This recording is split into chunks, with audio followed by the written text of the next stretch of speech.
This Good Morning Northwest morning sprint is brought to you by Bill's Heating and Air Conditioning.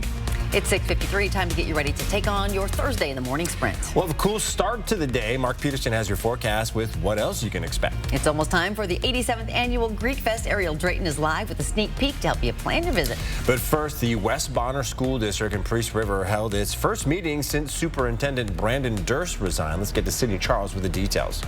The West Bonner School District finally had enough members to hold a meeting last night in Priest River. All 3 remaining board members have to be in attendance to act on agenda items, and one last week didn't show up.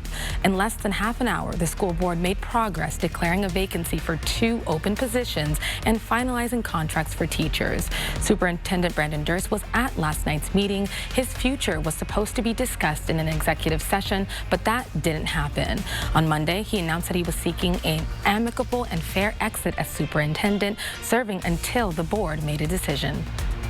Well, you may have noticed more police officers walking around downtown Coeur d'Alene. The officers are part of a task force aimed at reducing crime and theft downtown. This is the first summer these 5 officers have been part of this patrol, and here's how it works. 5 officers patrol the downtown area. They speak with local businesses and people downtown, making their presence known. Officers say building the relationships with the community is what has helped reduce calls for service by almost 400 fewer calls for help this summer compared to last. If lawmakers on Capitol Hill are unable to reach an agreement on funding, a government shutdown could begin at midnight this coming Sunday, October 1st. Right now, there is no plan in place to prevent that. As many as 4 million federal workers could be furloughed without pay. The White House is now calling on House Republicans to back the Senate's bipartisan bill that would temporarily keep the government running with a continuing resolution. All right, we're talking about those cool starts, and this is, again, another one of those days where temperatures are into the 40s. We have 50 into Coeur d'Alene, but everybody else, well, it's just cooler. We're going to see the continuation of clouds moving across. We've got active weather into the higher elevations. We are going to see the potential for showers this afternoon, and then again this evening about 8 o'clock. When we look at our forecast for the day, it's going to be a slow warm-up, but our high today is going to be 60 with clean air. The Washington Department of Transportation's crews are replacing around 2,000 feet of burned guardrails along I-90 this month to restore what was destroyed by the Gray Fire. The DOT says it is necessary to do it now before winter hits. The goal is to improve safety for drivers on the freeway by replacing those burned guardrails, fences, posts, and trees. The repair project is expected to continue through the end of October. An Elk family who lost everything in the Oregon road fire has been reunited with their dog who ran away during the evacuations. Ezra, the dog, was wandering in the woods for more than a month before he was tracked down. A community that lost everything stepped up to bring him home. You can find out how Ezra was reunited with his family on KXLY.com.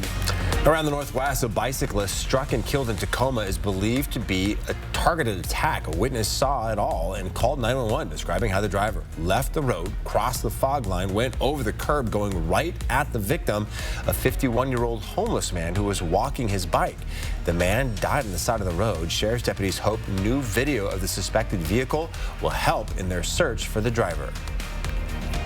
Election day is quickly approaching. That's why we are teaming up with Spokane Rotary Club 21 to bring you a series of debates so you're informed before you send in your ballot. The next debate is today at noon between Mayor Nadine Woodward and challenger Lisa Brown. You can stream it for free on KXLY Plus online and your connected TV starting again at noon. The Greek Food Festival is a time to celebrate Greek culture. Coming up, starting today, the Greek Festival will have tons of Greek activities for you to enjoy. Food, music, dancing, and so much more. Take a look at your screen for some important details if you plan on visiting the festival this weekend. The festival will start today and it will end September 30th. This will be between the hours of 11 a.m. and 8 p.m. This will take place at Holy Trinity Greek Orthodox Church, and all of the event proceeds will be donated to local charities in the area. For now, I'm Ariel Drayton reporting from Holy Trinity Greek Orthodox Church for News Now. Spokane's newly renovated Liberty Park opens in East Central's tomorrow. Upgrades include a new playground, a disc golf course, and a large picnic pavilion. To celebrate, the city will host a ribbon-cutting ceremony tomorrow morning. It's happening at 10 o'clock. That's the reaction of the Shadle Park girls soccer team getting a sneak peek inside the locker room at the new One Spokane Stadium.